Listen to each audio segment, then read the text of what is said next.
Buenas tardes a todas y a todos. Buenos días también a las personas que nos acompañan desde México. Hoy estamos esta tarde con la segunda sesión del ciclo sobre proyectos de vida en ese momento de la etapa final de la vida, ¿no? Que hemos llamado construir el futuro deseado. Ese futuro que se vive también con ilusión y con sueños, porque ¿por qué no? En ese momento seguir soñando, ¿no? Y cumpliendo esos proyectos de vida.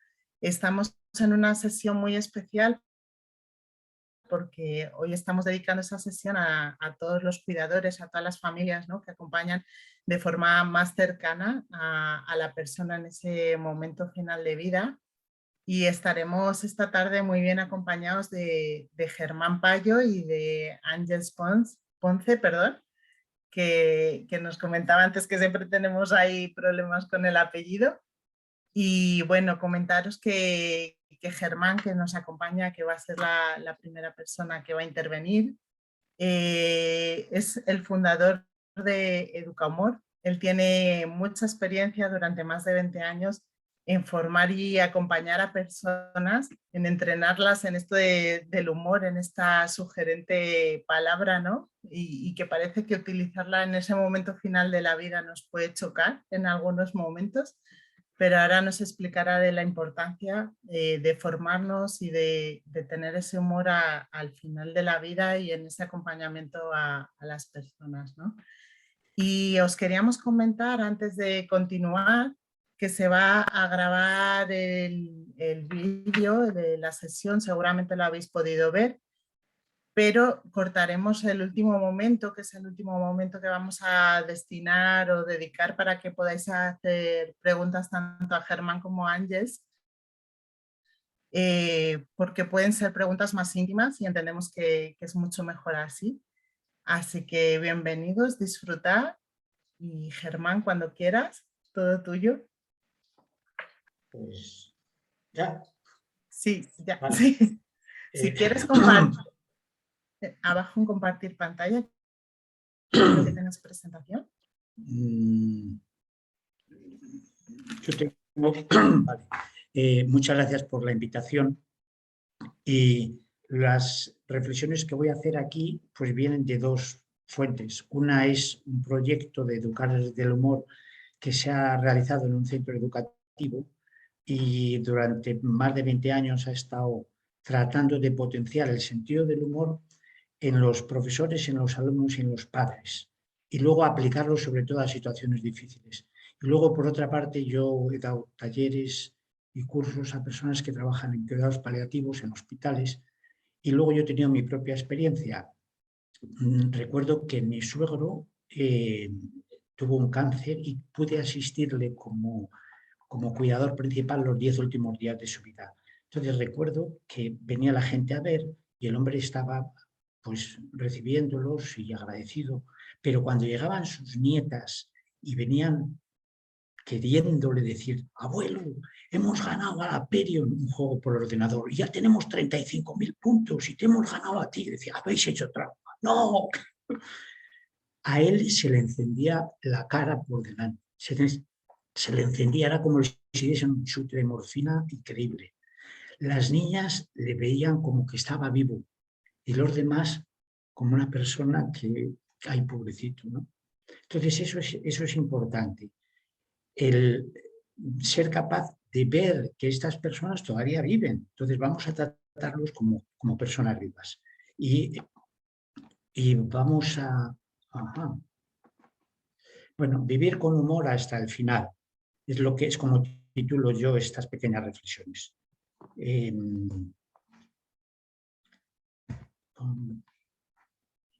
Bueno, ahora vamos a ver.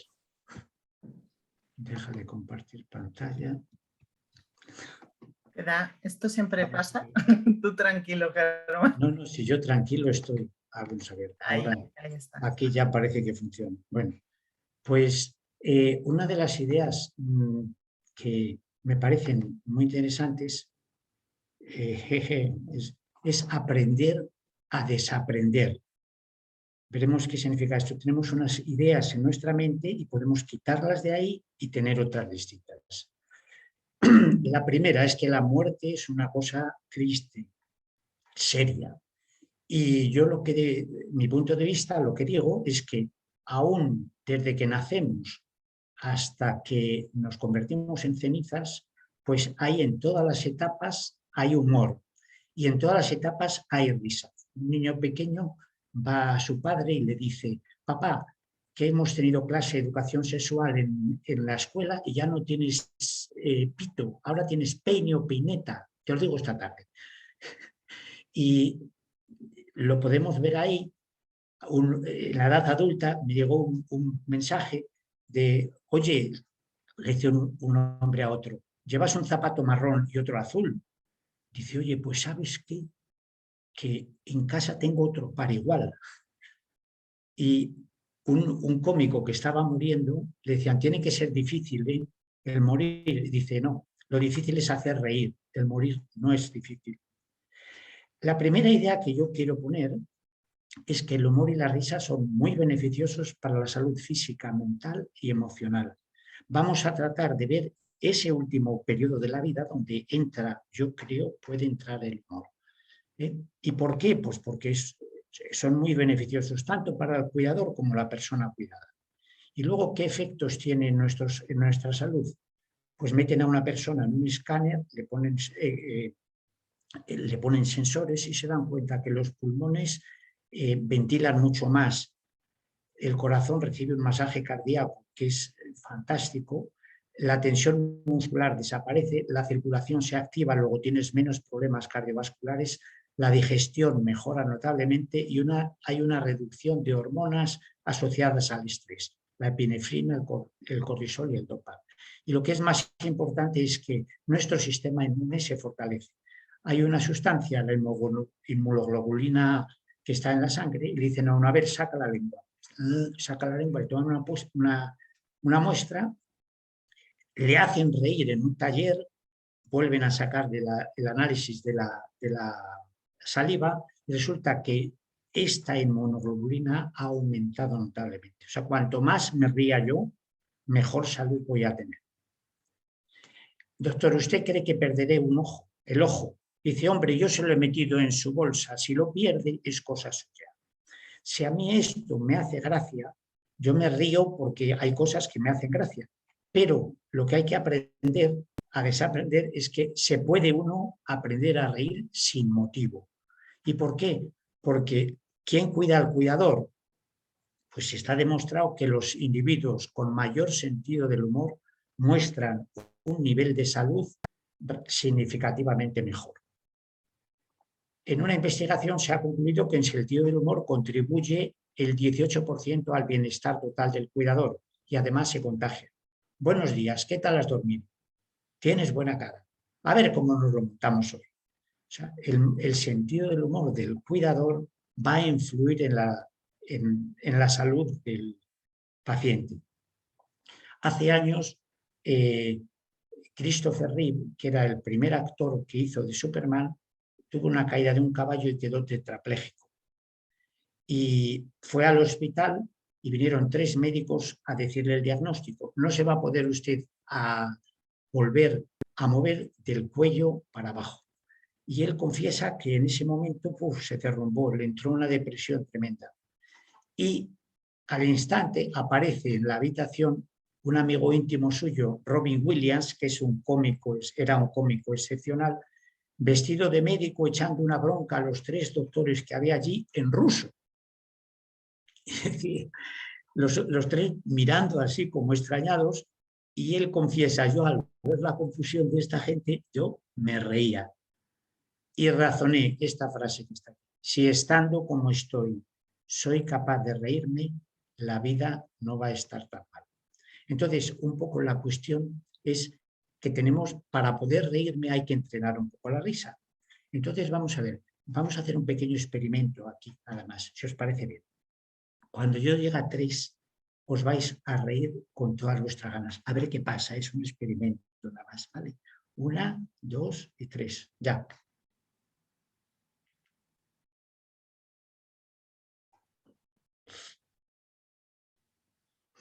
Muy bien. No hace falta que te caigan los micrófonos apagados para estas cosas, pero bueno, está bien. Hay personas a las cuales le dices, oye, ríete como vosotras, y se ríen. Pero hay otros en los cuales le dices, oye, tú ríete. Y dice, ¿de qué? Entonces, es bueno aprender a reír simplemente porque la risa me va a proporcionar a mí mejor salud. Entonces, esto para que lo vean, como no somos muchos, podéis dar el micrófono, podéis dar el micro vuestro. No sé, bueno, ¿no me oís bien? O, digo, eso es. Erika, ya lo has hecho. Ángeles, ¿puedes poner Lo el tenemos, micro? lo tenemos. Perfecto, vale. Dos. Sí, Entonces, sí. vamos a ver, simplemente, os vais a reír las tres una por una. Erika, ¿puedes reírte tú como normalmente? Sí, claro. Muy bien, así breve. Ángeles.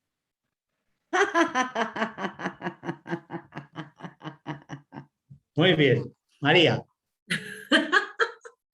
Yo es que soy un poco escandalosa riéndome.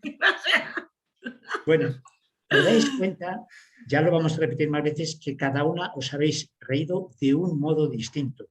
Todos nos reímos de un modo distinto, todos somos diferentes. Bueno, pues para un poco a las personas que nos vaya a ver, para ejercitar un poco, digo, ¿cómo se puede ejercitar la mayor facilidad para reír? Pues vamos a hacer como 3 ejercicios muy breves. Mirad, cogéis como si tuvieseis un hilo y lo vamos a ir estirando, estirando así hasta abrir los brazos, así, y a medida que yo voy separando los dedos va aumentando el volumen de la risa, ¿vale? Entonces hacéis... Vale, 1, 2 y 3, ya, todos juntos.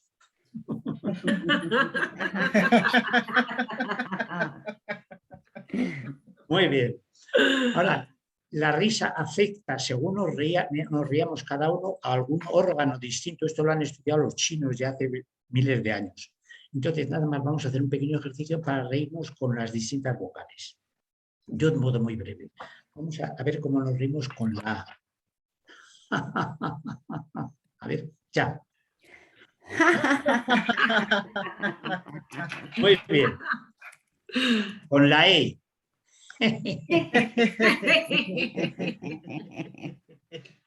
Muy bien. Con la I. Muy bien. Con la O.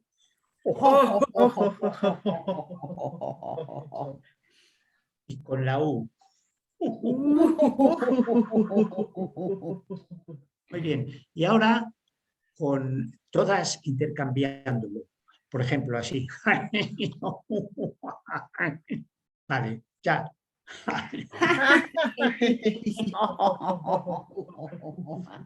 Muy bien.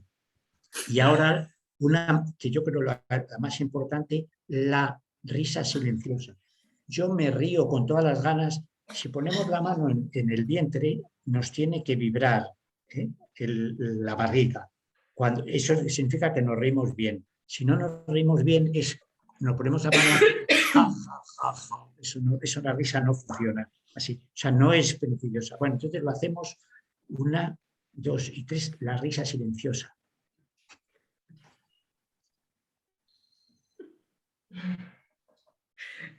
Perfecto.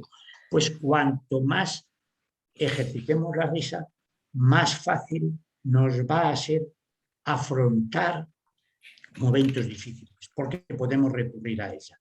Esto es un poco lo que quería comprobar aquí con una experiencia. Y se puede aplicar en momentos difíciles para sentirnos mejor. Si habéis visto la película Intocable, es de un cuidador fantástico, negro, impresionante, que es loco, pero es capaz de resolver los momentos, sobre todo de depresión, de bajo de ánimo. El humor se cuela en todas las etapas de la vida. Y también en la última. Ay, perdón. Jolín, macho, qué silencio más bueno. Estos son de un cementerio chileno. Aquí descansa Pancracio Juvenales, buen esposo, buen padre, mal electricista casero. Aquí descansa mi querida esposa, Julia Calamonte. Señor, recíbela con la misma alegría con la que yo te la mando. Hay otro que dice, aquí descansa mi querido esposo. Señor, recíbelo con la mayor, con la misma alegría como yo te lo mando. O sea, quiero decir que no, que hay las dos versiones, no la tengo yo y por no dibujarla. Yo tenía diabetes, ácido úrico, colesterol, triglicéridos, tensión alta. La incineración me lo ha pirado. O sea, en estos momentos también se puede colar un poco. Ya te digo, quitando lo del accidente, han sido un fin de semana de lo más divertido. Entonces, ¿qué es el sentido del humor? Es la capacidad que tengo yo de ver, porque eso me ayuda a sentir de un modo diferente. Y otra idea es que la 4, que está al alcance de todos, no solo de los más graciosos. Y para ello nos viene muy bien tener una actitud lúdica. Mirad estos niños pisando charcos en el Parque del Retiro. A mí me impresiona tanto que les saqué una foto y fijaros cómo disfrutan del momento, de la alegría del juego. ¿Esto hasta cuánto nos puede durar? Pues hasta que nosotros queramos, ¿no? Esto depende de nosotros. Y la imaginación ayuda a ver a las personas más allá de la apariencia externa. O sea, nosotros tenemos que aceptarnos que todos somos diferentes. Bueno, y desde el humor nosotros podemos potenciar la autoestima. ¿Qué es lo que... ¿qué veo cuando me miro al espejo? Entonces, ¿qué me veo yo? Hoy me veo, pues es que tengo arrugas, es que estoy quedando calvo, es que soy miope, es que no oigo bien. Veo las cosas negativas o trato de decir, pues hoy, otro día que estoy vivo, lo positivo. Oye, veo mal, pero veo todavía. Oigo poco, pero oigo. O sea, estoy vivo, es importante. El ver lo positivo. Esta mujer dice, tengo que comprarme un espejo más joven. Y había otro señor que decía, de 75 años, decía, los espejos ya no son lo que eran. Y una mujer que decía, es que a mí las polillas las malditas polillas se meten en invierno en el armario y me encogen la ropa de verano. No entramos. Y desde el humor, yo recuerdo que organizamos una jornada en nuestro centro para tratar de la autoestima. Y recuerdo que salía un niño pequeño, el más bajito de la clase y el más alto. Y el alto le dice al bajito, y veo a un profesor detrás que luego nos lo comentó, dice, oye, tú sí que eres bajito. Y el otro le dijo, sí, pero ha dicho mi papá que lo que importa es el cerebro. O sea, si somos capaces de tener esa visión positiva de nosotros mismos, nos va a ser más fácil verla en los demás también. Ahora, Jesús Ruiz Mantilla, cuando aceptas que eres gordo, disfrutas más de la vida. Yo tenía que haber nacido en el siglo XVII, en la época de Murillo o de las gordas fantásticas de Rubens. Y este hombre decía, cielos, peso 200 kilos, tengo que, como una persona de 2,10 metros, tengo que crecer inmediatamente, decía el hombrito este. Bueno, entonces, ¿qué es lo importante en esto? Verme como yo soy, como soy en este momento, no como era antes. Muchas veces con los enfermos terminales, ay, cómo era este hombre de bueno, cómo era esta de sano, y ahora no. Olvídate cómo era y mira cómo es ahora. Verme como soy, aceptarme y quererme. Este era el lema de la autoestima, del trabajo, yo valgo mucho, tú vales mucho. Y esta muchacha tenía 12 años y decía, estoy para que me coman, qué buena estoy. La muchacha no era especialmente atractiva, pero en casa le han hecho sentir ahí bien. Que nosotros con las personas que trabajemos eduquemos nuestra visión para ver lo positivo en los demás es extraordinario. Pero antes hay que educar la visión para ver lo positivo en uno de nosotros mismos. Bueno, aquí hacemos, en el centro teníamos un par de revistas, ya veréis un ejemplar. Este es de los niños pequeños y ser diferente está guay. Cada uno hizo su autorretrato, os dais cuenta ahí, ¿no? Y todos son diferentes, estos son fantásticos, ¿no? Y aquí lo hicieron, ser diferente está guay en la parte de abajo, aquí lo veis en la parte de abajo, con los retratos con fotos de todos los niños que había en el colegio, de todos los muchachos grandes. Y hay algunos de los carteles que veis. Bueno, ser diferente, oh, esta muchacha es diferente, todo. Bueno, pero si es feliz siendo así, pues vamos a aceptarla como es. Y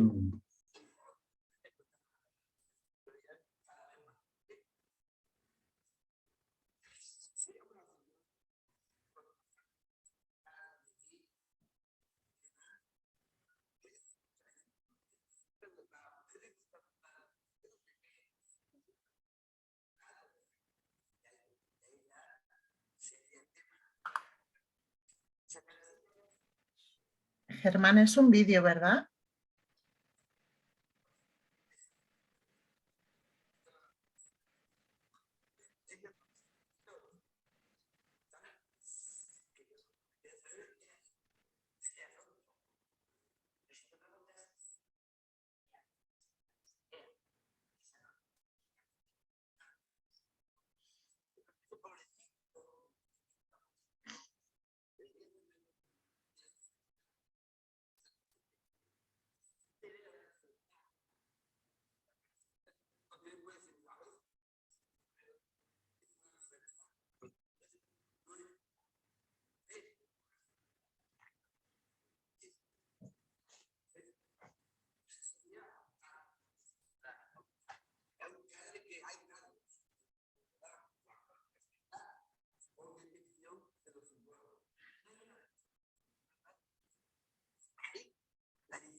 o sea, con las personas que nosotros llamamos diferentes, pues en realidad todos somos diferentes.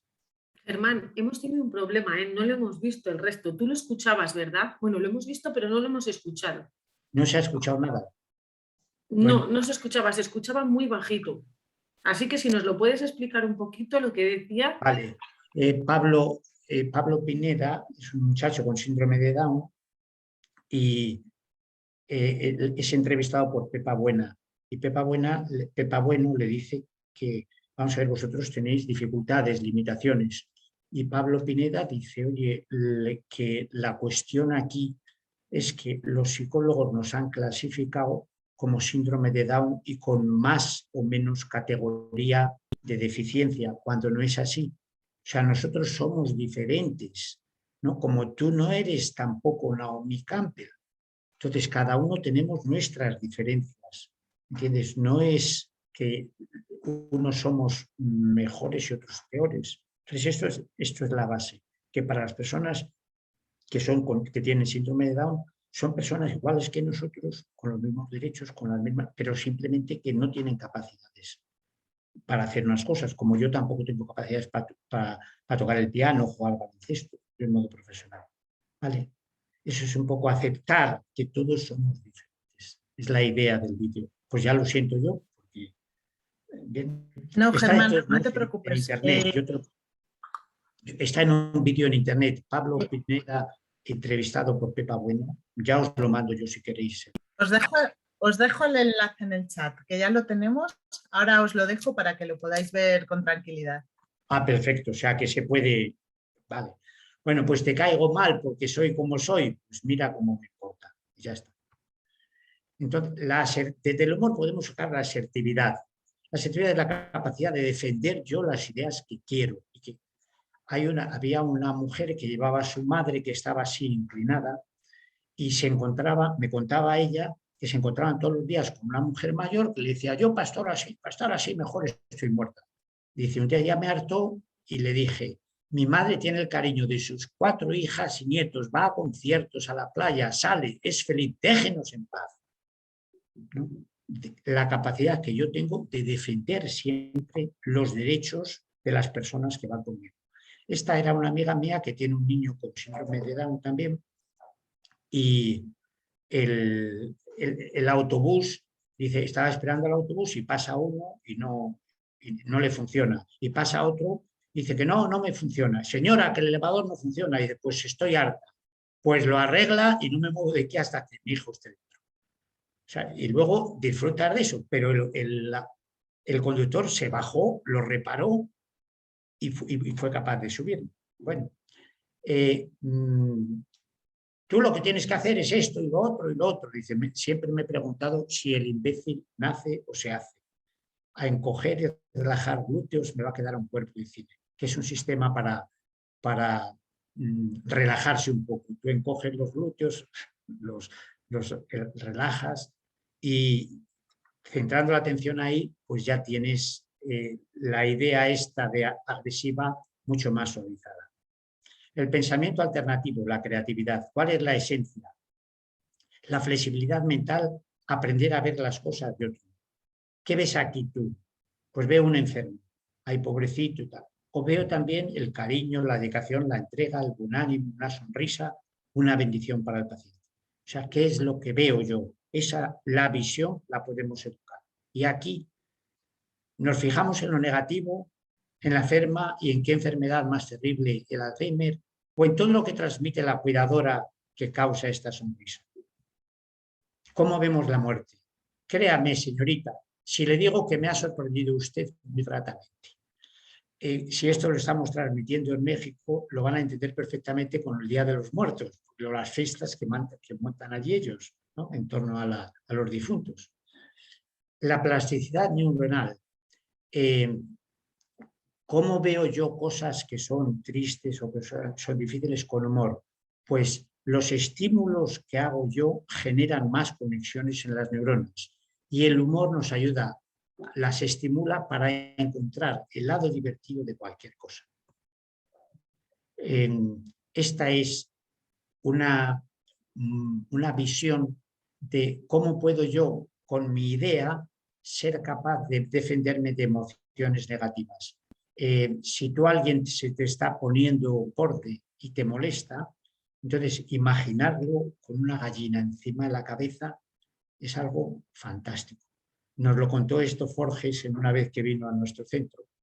Y inútil, no vale nada. Pues tú te lo imaginas con una gallina en la cabeza y dices su opinión, tú lo piensas, su cochina, pero opinión. Y lo que importa es que este hombre no te afecta. Entonces, el sentido común. Es importante también que tú, antes de usar el humor, seas capaz de hacerte esta pregunta, si el humor va a ser conveniente o no. Yo iba a ver a un amigo que fue operado de cáncer de colon, le hicieron una raja tremenda y una infección le hizo estar en el hospital todo el verano. Entonces yo iba y le contaba al hombre cosas divertidas. Dice, oye, que dicen los ingleses que no vienen a España hasta que no sea seguro saltar por los balcones. Entonces el hombre se reía. Y había veces que tenía de algún modo algún problema en la cicatriz y me decía, oye Germán, hoy no, que es que me duele la... Si el sentido común me dice a mí, hay una persona que ha fallecido, que ha tenido un accidente, que ahí no se puede usar el humor, yo pongo mi sentido común antes del humor. Si a alguien le sacan una muela y yo le voy a hacer reír, le voy a hacer daño, ¿no? Entonces, tu sentido común te indica cuándo se puede hacer el humor y cuándo no. ¿Qué es la felicidad? Entonces, la felicidad, y dice el maestro, añorar lo que tienes. Si lo tienes, no lo puedes añorar, pues ahí está la clave. Ahora vamos a ver cómo aceptamos lo que nosotros tenemos, queremos lo que nosotros tenemos, y eso nos da, y nos reímos de lo que nosotros tenemos. Entonces, eso nos ayuda a afrontar situaciones distintas. Esto es de un programa, un dibujo que hice después de ver un programa en el cual a personas que eran sordos, mudos y ciegas, les preguntan. Todo por ellos se comunican así poniendo una mano y en la mano le escriben. Van haciendo signos, un alfabeto, y en una reunión de un grupo de ellos, o el periodista les preguntó, porque había personas que habían nacido así, otros que por accidentes, por enfermedades habían llegado a esa situación. Y les preguntaron, oye, en caso de que la ciencia avanzase mucho, ¿os operaríais para recobrar estos sentidos que habéis perdido? Y yo lo estaba viendo y yo digo, bueno, pues claro. Pero la respuesta fue unánime, que no. Dices, pero ¿cómo? Yo pensaba, pero ¿cómo que no? Y entonces ellos explicó uno como portavoz de los demás, y decía que dice, yo trabajaba en la bolsa y era un ambiente de, bueno, de egoísmo, de estrés, de lucha por tener menos, llegar a los objetivos económicos. Eso era horroroso. Yo vivía una vida totalmente frustrada. Dice, me pasó un accidente, me ha pasado esto y ahora vivo en otro ambiente. Es verdad que no puedo hacer muchas cosas, pero toda persona que viene a mí es porque quiere, porque me da un afecto y porque ha aprendido el lenguaje que yo sé. Entonces yo vivo toda mi vida rodeado de afecto. O sea, ¿cómo se ven estas situaciones? Dice, ay, pobrecito, pues no, pobrecito, lo mismo está feliz, ¿no? Mi mujer me dice, ¿quieres un filete o dos? Pon dos, hay que cuidar al burro para que tire del carro. Me lo encontré a este señor en la calle y tenía un hijo con parálisis cerebral. Y decía, estamos mucho mejor ahora sin tener que llevar el oxígeno. O sea, ¿cómo vivo yo esta situación? Pues lo vivo en lo positivo, ya no tengo oxígeno, ¿no? Y la mejor manera de animarse uno mismo es tratar de animar a los demás y sobre todo vivir lo positivo, ver lo positivo. Y esto lo podemos enseñar. Pues aquí vemos un ejemplo de una revista, en la revista del colegio, en la cual aquí viene, a la derecha viene un niño que dice, oh, qué pena, un brazo me he roto. No corregí la ortografía para que veáis que es muy pequeño el muchacho. Y una niña dice, pero no una pierna. O sea, me he roto un brazo, pero puedo jugar al fútbol. Y aquí vemos dos ejemplos de cómo ver cosas que son tristes con humor. Y qué ideas podemos tener para pasarlo bien. También la creatividad. Chicas en el chat, escribe. Sí, pero ¿qué escribo? Hola, soy Ana y tengo 16 años. La creatividad tiene muchos campos. No te vacunes, funeraria feliz.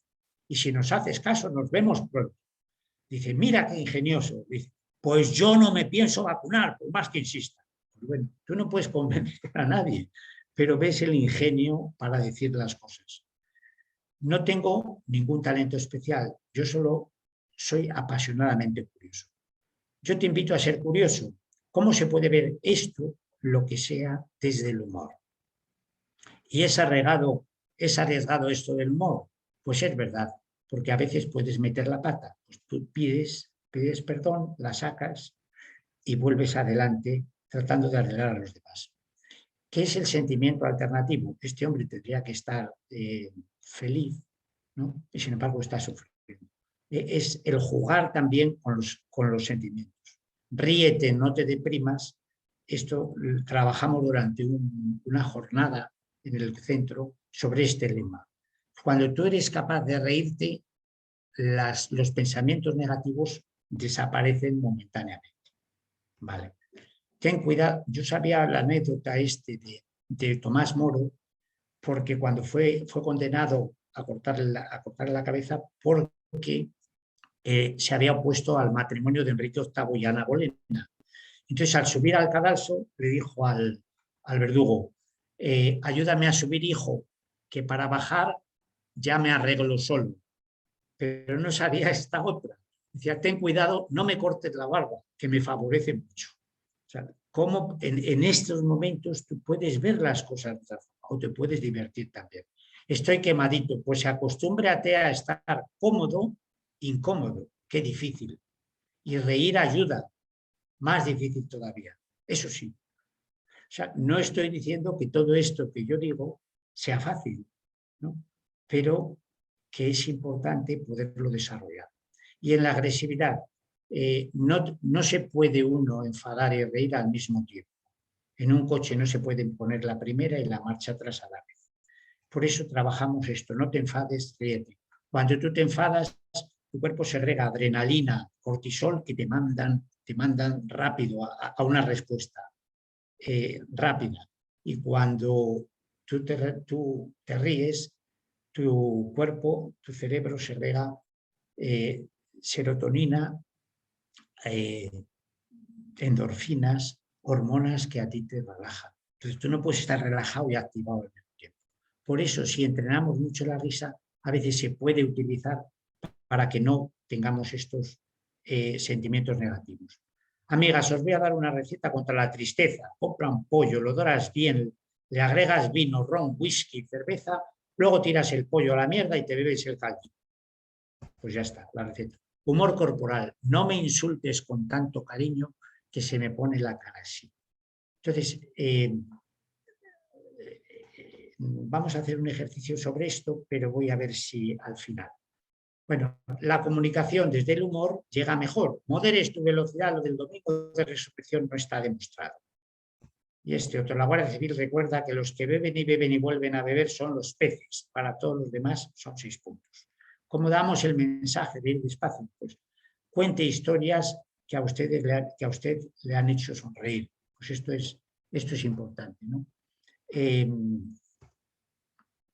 Y aquí, ojo, el ríete con, no de ríete con los demás, no de los demás, es un lema con el cual estuvimos nosotros trabajando en el centro. Lo vais a ver al final.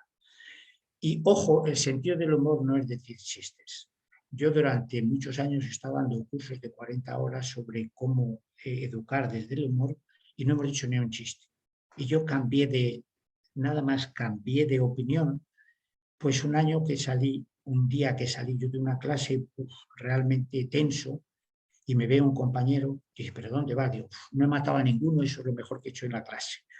Entonces me dice, espera, hombre. Dice, mira, hay una mujer que se asoma al balcón y le grita a su marido, Manolo, que nos han tocado 3 millones en la Bololoto. Manolo, que estaba bebiendo en el bar, deja la copa, se da la vuelta, cruza, dice, María, sin mirar. Le pasa un camión por encima y lo deja hecho un sello de correos. Y María desde el balcón dice, cuando una anda de buena racha, anda de buena racha. Entonces, a mí me pareció divertidísimo. Yo me reí y ese enfado que tenía encima se me fue. O sea que yo en esto de los chistes tengo, bueno, pues también con la oportunidad de hacerlo bien. En la relación el humor también es importante. Pero si antes de casarnos dijiste que sabías planchar, cocinar y que te encantaba hacer el aseo, y tú me creíste, esas fueron promesas de campaña electoral, pues la relación puede establecerse así. Y aprendemos a amar no cuando encontramos a la persona perfecta, sino cuando llegamos a ver de un modo perfecto a una persona imperfecta. Bueno, la pareja ideal es una mujer ciega y un hombre sordo. El matrimonio es la única guerra en la que se duerme con el enemigo. ¿Cómo aprendes de que estás casada? Reír juntos une. Y luego, en la solución de conflictos también es aplicable. ¿Vale? Los enfermos vienen con un problema corporal, pero también vienen con ideas, emociones, modo de comunicarse y relacionarse. Eso es importante tenerlo en cuenta. Este señor va al quirófano y dice, equivocarse es humano. Pues la verdad es que no anima mucho eso. Y ante un ataque podemos enfrentarnos, huir o salir con humor. Esto es el sentimiento alternativo. Esta mujer con Alzheimer le dice, ¿por qué vienes a visitarme? Anda, le dice a su hijo, vete y llévate a la bruja de tu hermana. En lugar de decir, pero mamá, hombre, ¿cómo dices eso? Dice, esto es amor de madre, ¿cómo te quiero? Esto es el sentimiento alternativo. Y luego, pocas certezas. Me doy cuenta de que si fuera estable, prudente, estático, viviría en la muerte. Por consiguiente, acepto la confusión, la incertidumbre, el miedo y los altibajos emocionales, porque ese es el precio que estoy dispuesto a pagar por una vida fluida, perpleja, excitante. Y la creación de un ambiente, el humor ayuda en la creación de un ambiente saludable y divertido. Dice, anda, déjanos por aquí un par de horitas y vamos a recordar los líderes. Un amigo es la mejor medicina. Y da gusto trabajar con una persona que sonríe todo el tiempo, no habla mal de nadie, da las gracias, tiene pequeños detalles, siempre ve lo positivo en todo y nos hace reír. Y luego en los cuidadores es importante pedir ayuda antes de quemarse. Pero hombre, ¿cómo has esperado tanto? Ven que te echemos una mano. Una sonrisa en mi rostro no significa la ausencia de problemas, sino la habilidad de ser feliz por encima de ellos. Y una sonrisa como veis la de este hombre es oro puro en un cuidador. Y en un funeral, pues lo podemos ver de un modo triste, todos llorando, o lo podemos ver de un modo divertido, como una fiesta. No sé si oís aquí, pero tiene subtítulos. Germán, si quieres puedes dejar de compartir y darle a compartir audio. Vale. Para que lo escuchemos, porque si no... Es que está en inglés, ¿entiendes?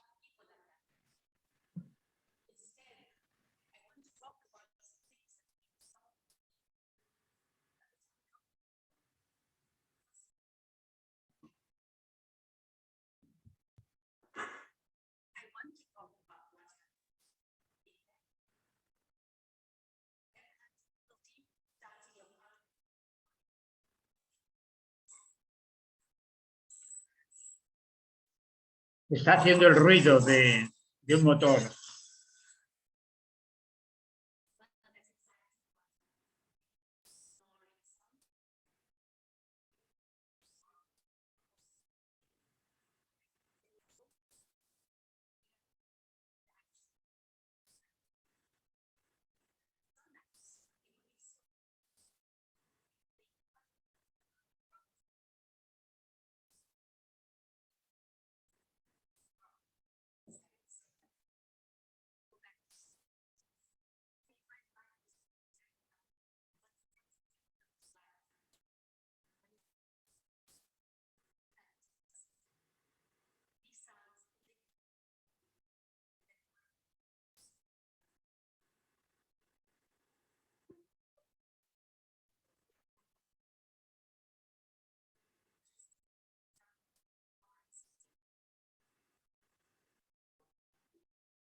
Y luego, si trabajamos en grupo, que es fantástico, como en el centro nuestro, veis aquí, podemos ir, ríete bien, es reírte con los demás, no de los demás, y reír es salud. Y estos son todos los profesores que había en el centro. Para mí, la gente que va sonriendo sola por la calle entendió todo. Pues muchísimas gracias. Esto es todo.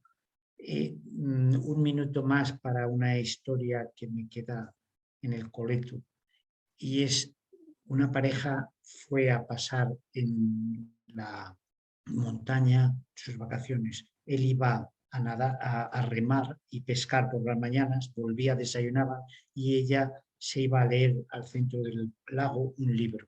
Un día vino un guardia forestal y le dijo a la mujer: buenos días, ¿se puede saber qué hace usted ahí? La mujer dijo: pero no ve, leyendo. Dice: le tengo que montar una multa porque está prohibido pescar. Dice: no estoy pescando. Dice: pero tiene todo el equipo. Y la mujer le responde: si usted me pone una multa, le denuncio por violación. Señora, que no la he tocado, pero tiene todo el equipo. Entonces nosotros tenemos también todo el equipo para desarrollar el humor, la risa, para cuidar a nuestros seres queridos hasta el final. Ya. Muchas gracias, Germán. Ha sido, la verdad, es que muy revelador todo lo que nos has contado, todo lo relacionado con el humor.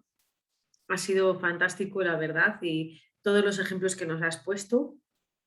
Y espero que, bueno, que las personas que estamos al otro lado, como me ha pasado a mí, pues que hayamos reído y reído y reído en esa dinámica que nos has mostrado de la risa y sobre todo lo de las vocales me ha encantado. Así que muchísimas gracias, Germán. Bueno, pues sin más dilación nos vamos a pasar con Ángeles Ponce, ¿vale?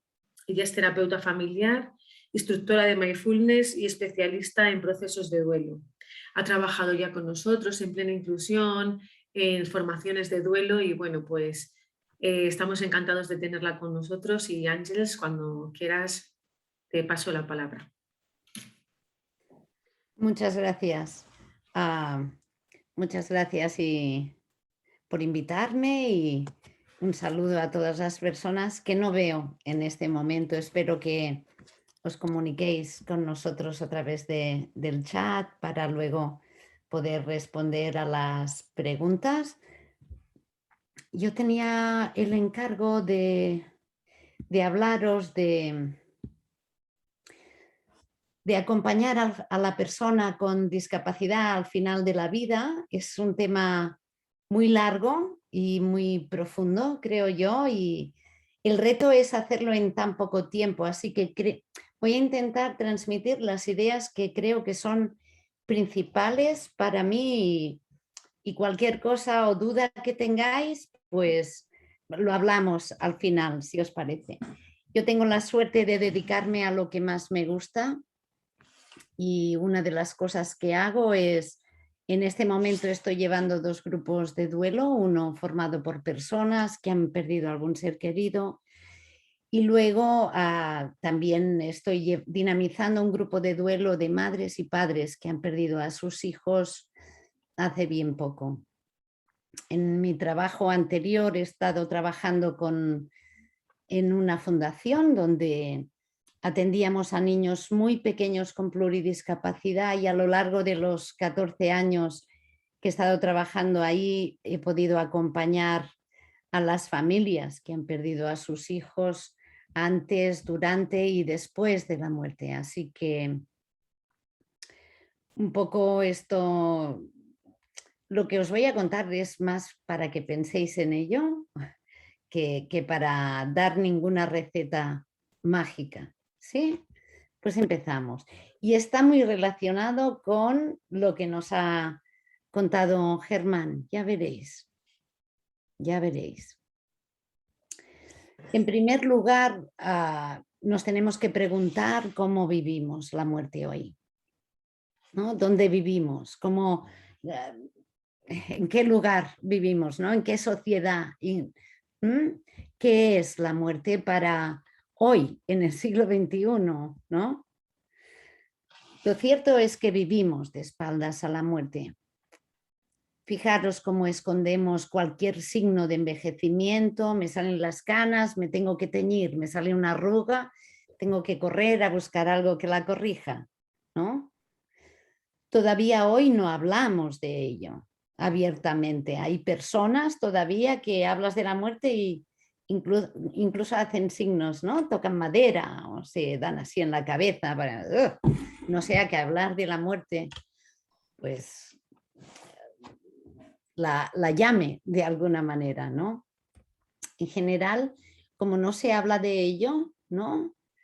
Nos imaginamos que la muerte es algo lejano, ¿no? Que ocurre a los demás, ¿no? Que pasa lejos, ¿no?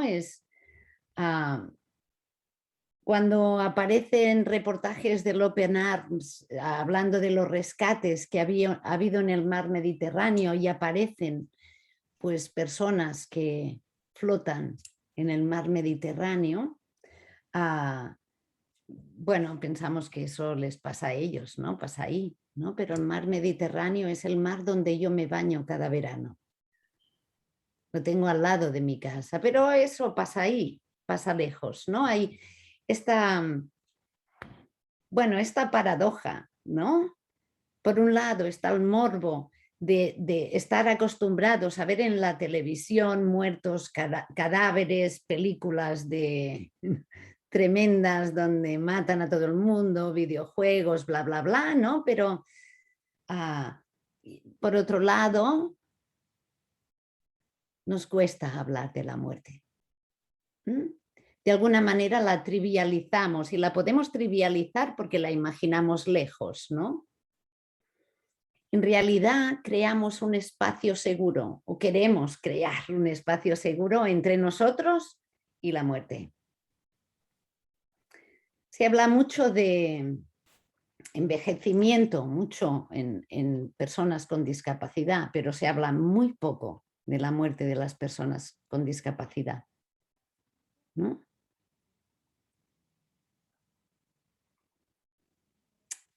Todavía hoy el 70% de personas morimos en hospitales, aunque tenemos la opción de morir en casa, en algunos casos, el 70% también, todavía morimos en hospitales con todo lo que eso significa, la medicalización de la muerte. Por suerte, hoy en día existe esa alternativa también para las personas en discapacidad. En Cataluña yo llevo muchos años formando a equipos básicamente en residencias de personas con discapacidad, en viviendas tuteladas, justamente hablando de este tema, cómo acompañar a la muerte a las personas que viven en esa residencia o en esa vivienda, ¿no? Porque la realidad es que se mueren un día de repente durmiendo, se mueren desayunando, se mueren de cáncer, se mueren de enfermedades terribles. Y hay entidades hoy en día que dan esa opción, ¿no? Yo creo que con muy buen criterio dan esa opción a los familiares de cómo esta persona, pues esta es su casa, ¿no? Le damos la opción de venir a morir aquí con nosotros, con su familia, con sus compañeros. Y esto está pasando en este momento, lo cual me alegra bastante, sinceramente. Fijaros que también hay un cambio en todos los ritos sociales de la muerte. Esta pandemia nos ha dejado a muchos en shock, justamente porque parece que nos hemos quedado sin esos rituales que nos ayudan a elaborar la pérdida de un ser querido, ¿no? Nos han quitado la posibilidad de acompañarle hasta el último momento, de despedirnos en grupo, en un funeral, de honrarle y de recordarle. Esto, la pandemia nos ha dejado bastante cojos en eso. Pero en general, en los últimos años, los ritos que acompañan a la muerte de las personas se han reducido mucho. Antes eran unos ritos sociales, básicamente. Seguramente habréis vivido en vuestras familias o recordaréis, ¿no?, que antes, pues a las personas cuando morían se les velaba en una casa, ¿no? Podía hacerse el velatorio en la casa, con el muerto en cuerpo presente, podía pasar por ahí los vecinos, la familia para acompañar, para despedirse, ¿no? Hoy en día en las grandes ciudades igual no te enteras que se ha muerto el vecino del quinto.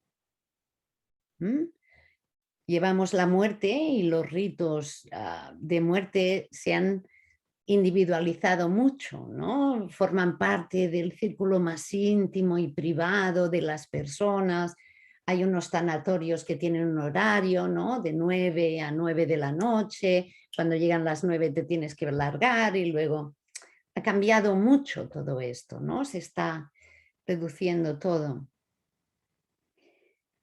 Y en general yo diría, no sé si estáis de acuerdo, que creemos que la muerte es algo contra lo que tenemos que luchar, ¿no? Y esto es bastante significativo también.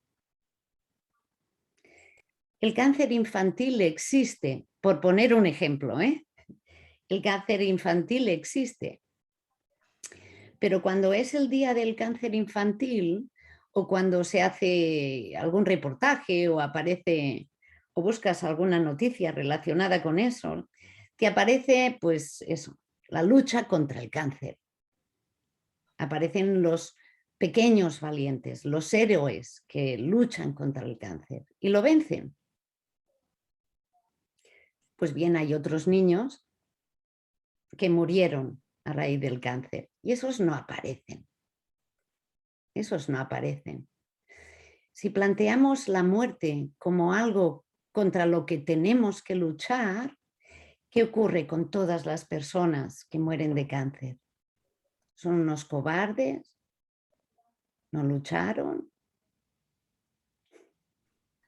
Es una visión un poco, ¿no?, absurda desde mi punto de vista. Las personas que tienen cáncer conviven con el cáncer, viven con él cada día. Quien lucha contra el cáncer es la medicina, los médicos, los tratamientos, las quimioterapias y todo eso. Pero fijaros qué significativo es, ¿no? La muerte es algo contra lo que tenemos que luchar. En definitiva, la muerte es como el elefante en la habitación que todo el mundo sabe que existe, pero que hacemos ver como si no, no sea que nos afecte. Ya en el Mahabharata, que tiene muchos años, ¿no? Ahí se narra una historia, ¿no? Una historia, ¿no? Y le preguntan a un animal considerado muy sabio, era una grulla, le preguntaron, ¿qué es lo más sorprendente de este mundo? Y este animal tan sabio contestó que a nuestro alrededor la gente no deja de morir y a pesar de todo creemos que a nosotros no nos va a pasar. Y esto sigue ocurriendo. Es aquí donde estamos. Todos creemos que no nos va a pasar. Pero lo cierto es que todos nacemos para morir y que la muerte no es diferente de la vida. La muerte forma parte de la vida. Forma parte de la vida, no es algo, no es un capítulo aparte, está integrada. Nacemos para morir. Y eso nos lo enseñan en el cole, ¿no? Los seres vivos nacen, crecen, se reproducen y mueren. Lo que pasa es que en la escuela hablan mucho de las primeras etapas. La última la dejan para otro momento. Nacemos para morir. Y la muerte es la única certeza que tenemos. La única cosa cierta que tenemos. Sabemos de la muerte que es impredictible, no sabemos cuándo va a llegar. La muerte es inevitable, la puedo evitar en alguna ocasión a lo largo de mi vida, pero no siempre va a llegar un día en que no voy a poder hacer nada por evitar mi muerte. Y la muerte es irreversible. Bueno, quedaros con esta idea. Podemos aprender mucho de cómo vivir plenamente cuando accedemos a acercarnos a la muerte. Desde mi punto de vista, hablar de la muerte es hablar de la vida.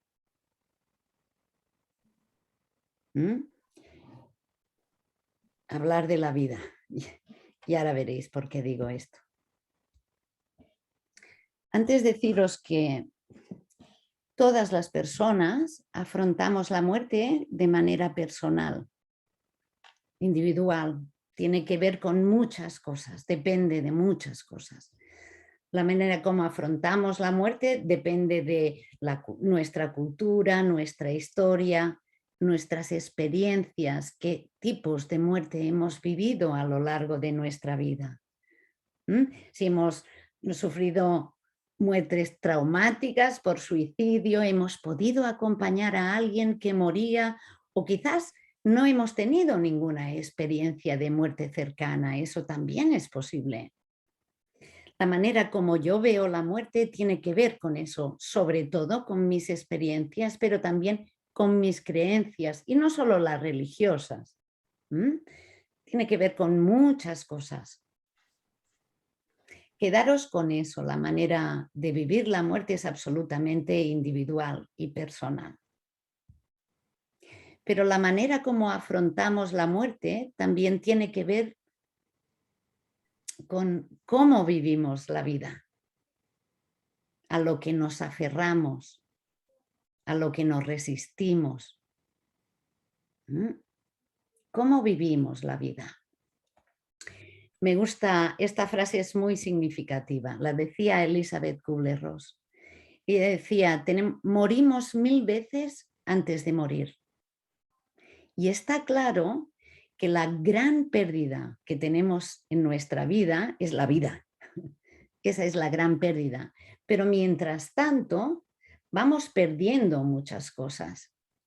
Perdemos amigos, perdemos parejas, y no necesariamente porque mueran, simplemente porque nuestras vidas pues siguen caminos distintos, ¿no? Perdemos trabajos, cambiamos de ciudad, tenemos algo muy valioso que se rompe, perdemos muchas cosas. Y Elizabeth Kubler-Ross decía que todas estas pequeñas pérdidas nos dan la oportunidad de entrenarnos, ¿no? De entrenarnos en algo que yo considero que es fundamental, ¿no? En darnos cuenta que la vida es cambio. Así que pregúntate, ¿cómo llevas tú los cambios? ¿No? Muchas veces nos agarramos a las cosas, nos quedamos enganchados, no puede ser, ¿no? No. Fijaros que en general los cambios no nos gustan nada. Nos cuesta un mogollón adaptarnos, ¿no? Hoy leía en la prensa y la gente ya está, ¿cuándo nos sacamos la mascarilla? ¿Cuándo? Necesito saber cuándo. Nos cuesta mucho adaptarnos. Nos cuesta mucho pensar que en la vida hay imprevistos, que tenemos que cambiar de planes, que no, vamos por la vida agarrándonos a una ilusión de control y de que es una fantasía. La vida es cambio y no hay mucho más. Pregúntate cómo lo llevas y bueno, tendrás mucha información de ti. Voy a acompañar en el morir. Voy directamente a esto. Voy a hablar de quién muere y quién acompaña. Brevemente, muy brevemente. Bueno, y este es el momento en el que las personas con discapacidad ante su muerte. Hay muchas dudas al respecto, ¿no? Y muchos mitos, creo también, ¿no? Las personas con discapacidad no son distintas al resto de personas humanas cuando mueren. Para nada. Para nada. Pero hay muchos mitos alrededor de eso, ¿no? ¿Y cómo se lo cuento? ¿Y qué le digo? Y va a sufrir, ¿no? Hay muy pocos estudios acerca de personas y discapacidad y muerte, muy pocos, pero uno de ellos muy interesante destaca que hay como una actitud de querer evitar que las personas con discapacidad sufran. Lo resumo. Y cuidado que esto no es propio de las familias solamente, ¿eh? También lo es de los profesionales. Hay una dificultad para, si le digo esto va a sufrir. Al respecto, deciros que todos sufrimos. Las personas con discapacidad también. Todos sufrimos. De hecho, aprendemos a raíz de que sufrimos. El ser humano es así, ¿no? Aprende de situaciones difíciles. No aprendemos de bellos atardeceres. Eso nos nutre en el alma, ¿eh? Un bello atardecer, pero ya está, de lo que aprendemos son de las dificultades y lo que nos hace sufrir. No es necesario tener un nivel intelectual determinado, un coeficiente intelectual determinado para entender la muerte. ¿Qué hay que entender de la muerte? La muerte es algo muy simple. Ya no está. La muerte es, ya no está. Y eso, una persona con discapacidad, tenga el nivel que tenga de dependencia, lo siente.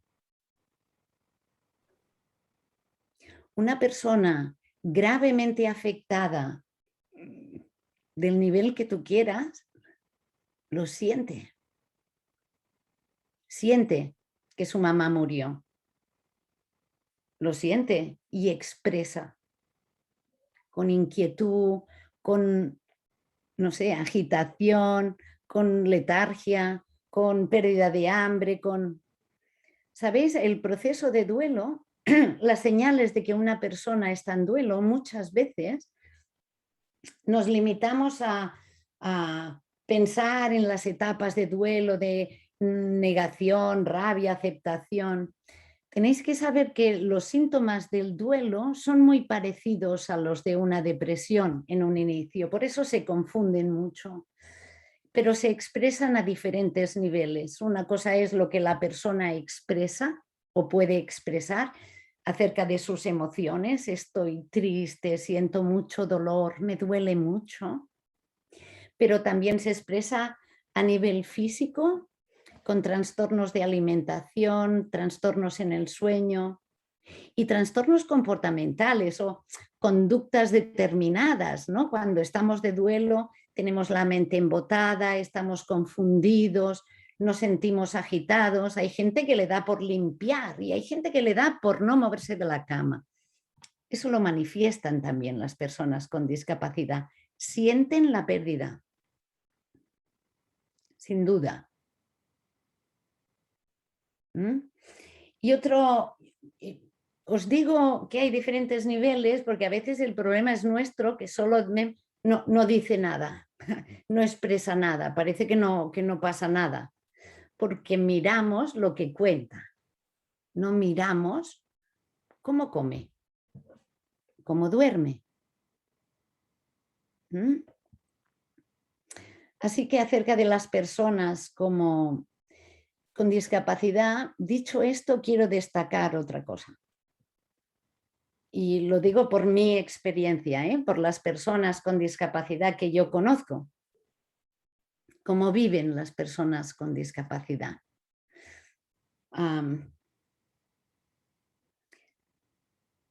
Yo, el aprendizaje que he extraído de las personas con discapacidad es que viven mucho más el presente que las que no tenemos discapacidad. Están ahí, en el presente, sin aferrarse. Se adaptan mucho más y mejor a los cambios que las personas que no tenemos una discapacidad intelectual. Se adaptan mucho mejor que nosotros, que le andamos dando vueltas a todo, ¿no? Y nos hace sufrir mucho cómo les contamos que su mamá murió. Pero a lo largo de su vida tienen otros cambios importantes, otras pérdidas importantes. A lo largo de su vida pierden, no sé, amigos, parejas, profesionales de referencia con los que también establecen un vínculo y se adaptan. Y pasan de vivir de su casa, de su barrio, de su ciudad, para ir a vivir a un piso tutelado o a una residencia y se adaptan. Y a veces creo que deberíamos aprender de ellos a vivir de esta manera un poco. Estoy generalizando, ya vendréis luego con las preguntas. Mirad lo que necesita una persona al morir, tenga discapacidad o no. Hay 3 tipos de necesidades: intrapersonales, interpersonales y transpersonales. Intrapersonales, una persona al morir necesita encontrar paz interna, encontrar sentido a su vida, aliviar el dolor físico naturalmente y gestionar el sufrimiento que pueda tener, ¿no?, en el momento de su muerte. Con las otras personas necesita conexión y amor, armonía, reconciliación, perdón, eso si tiene asuntos pendientes. Y transpersonales también necesita trascender, ¿no?, a entregarse a algo más grande, ¿no? Pensar que, bueno, que el viaje que tiene delante hay algo más, ¿no? Y dejar un legado también es importante.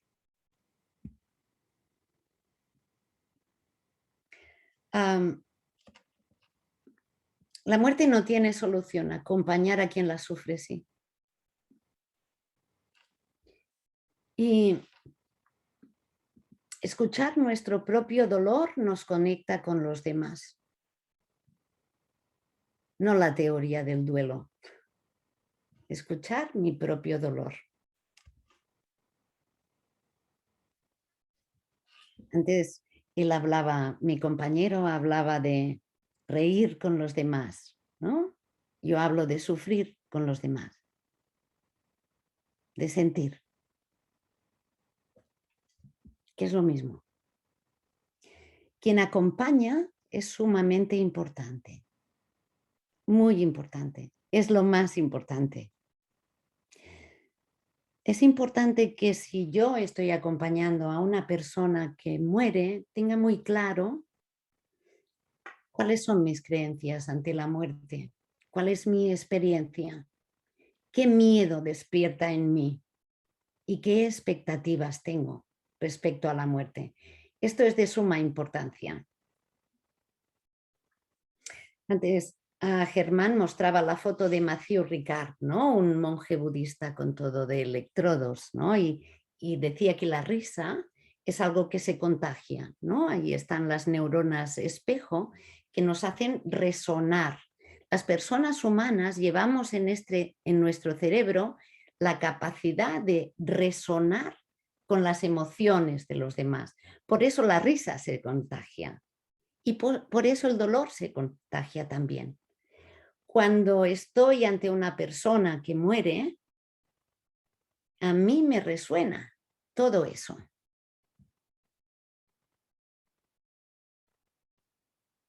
Y eso es lo que tengo que cuidar. Y eso es lo que tengo que cuidar. Tengo que ser consciente de cuáles son mis miedos, tengo que ser consciente de cuál es mi dolor, porque me va a resonar, ¿sabéis? No se acompaña con la cabeza, se acompaña con el corazón. ¿Entendéis? Y esto es lo más importante que os voy a decir esta tarde. Se acompaña con el corazón. Las personas conectamos con los otros desde esta vulnerabilidad, ¿no? Para no proyectar. Se habla mucho de la buena o la mala muerte. No existe. La muerte es como es. Y si yo tengo la idea de cómo tienes que morir, por ejemplo, tienes que luchar, y el otro puede y no tiene fuerzas ni ánimo, no le estoy acompañando, le estoy presionando. Estoy interviniendo y no intervenimos cuando acompañamos. Estamos, no hacemos. Y otra cosa importante que decía Germán antes, tenemos que aprender a desaprender. Con teorías no se acompaña. Tenemos que olvidarnos de todas ellas. Tenemos que bajar de aquí a aquí y atrevernos. Ram Dass decía que no somos un rol, somos un alma, una persona que acompaña a otra. no un especialista en terapia de duelo, no un psicólogo, no un cuidador. Soy una persona que sufre. No hay tanta diferencia entre la persona que sufre y yo cuando acompaño, ¿sabéis? Cuando acompañas a alguien que está muriendo, no hay tanta distancia. Simplemente va un paso por delante de mí, porque por donde pasa esa persona voy a pasar yo dentro de un rato, no sé cuándo. No hay tanta distancia. No somos tan diferentes. Y ya para terminar, deciros que para acompañar hay 3 claves, ¿no? La compasión, la presencia y la escucha activa.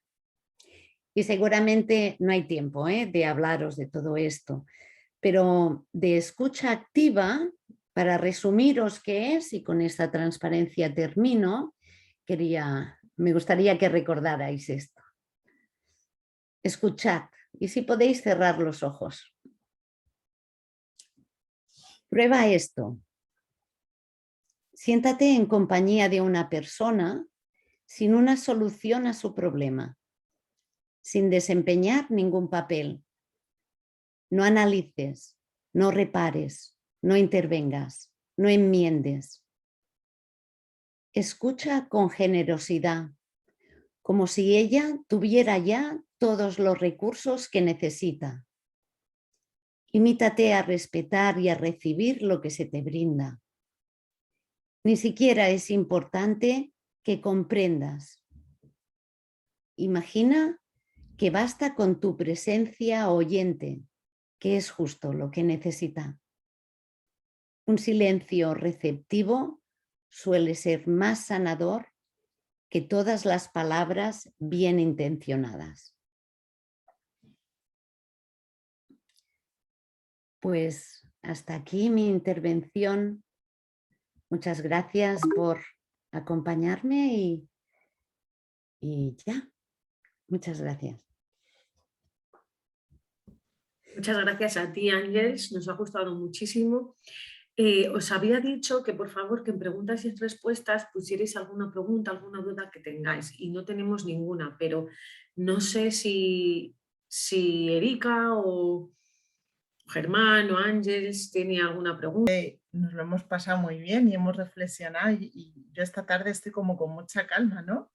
Porque también hablar de estos temas aporta calma, ¿no? Aporta poder verlo desde un punto de vista con anticipación y que nos puede aportar muchas cosas. Y Germán antes decía, y Ángeles también ha hablado de ello en varias ocasiones, la importancia también de tener a otros, ¿no? De pedir ayuda. Yo pensaba a veces en lo tremendamente solos que nos podemos sentir los cuidadores cuando acompañamos en ese momento, y no sé si tenéis alguna clave para darnos, tanto Germán como Ángeles, de en qué momento podemos o cómo darnos cuenta de que necesitamos pedir ayuda, ¿no? Cuando acompañamos, que a mí me parece difícil también desde el acompañamiento que me toca hacer ahora en la vida personal, ¿no? Existe, técnicamente está descrito el término, es fatiga empática, ¿no? A veces el dolor de la otra persona nos abruma, ¿no? Y cuando nos abruma, lo que tenemos que hacer es dar un paso hacia atrás, ¿no? Hay mucha teoría al respecto, pero claro, cuando pensamos en cuidadores, en personas que acompañan, ¿no? Para mí lo fundamental es que cuides de ti para cuidar a los demás, ¿no? Si tienes muy claro que es la presencia, que cuando acompañamos nosotros somos el instrumento, ¿no? Y yo lo cuento diciendo, tenemos que procurar que el instrumento esté bien afinado. Y bien afinado significa que yo tengo que reconocer primero en mí mis señales de estrés, de cansancio, para no hacerlo mal. Es mi responsabilidad. Es como yo me responsabilizo de bienestar, para poder estar ahí, ofreciendo lo mejor de mí. ¿Sí? Sí. Eh, Muchísimas gracias por tu respuesta. Ah. La verdad es que... ¡Ay! Germán, cuéntanos tú.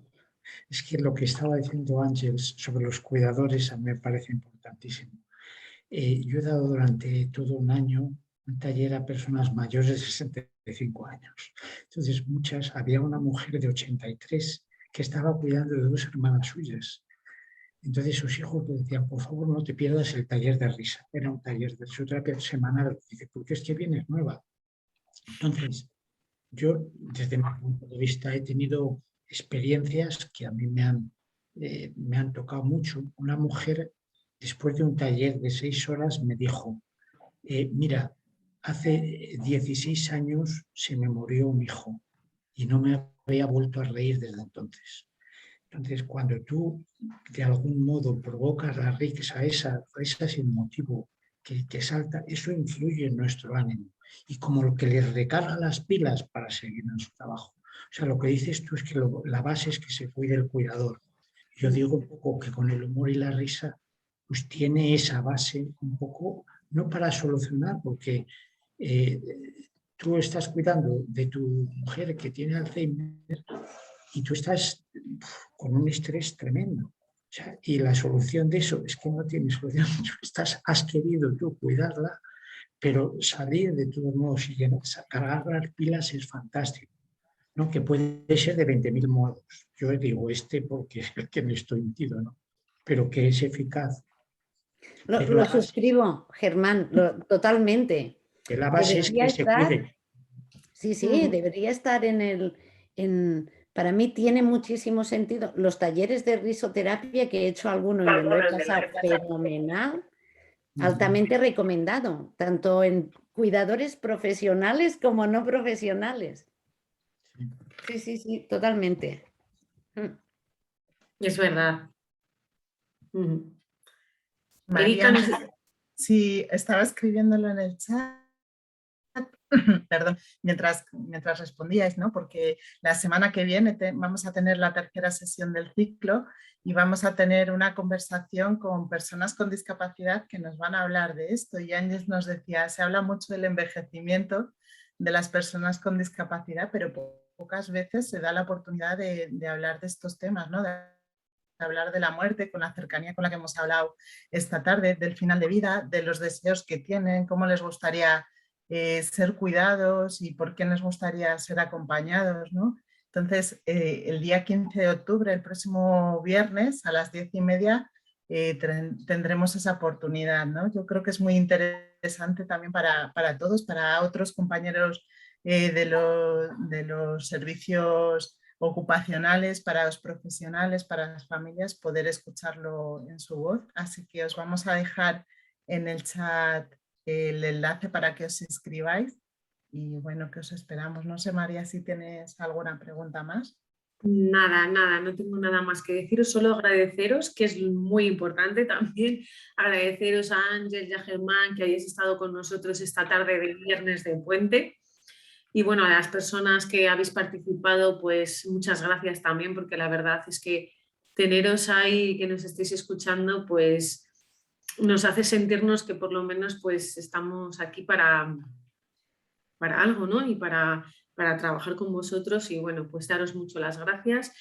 Y nada, simplemente decir que por favor que nos riamos y que nos riamos siempre en la vida, porque vamos, es que eso al final es lo que nos llena a todos. Así que nada, que muchísimas gracias y que paséis buen fin de semana y buen puente a los que lo tengáis. Muchas gracias, un abrazo. Un abrazo. Disfrutad mucho. Chao, adiós. Gracias.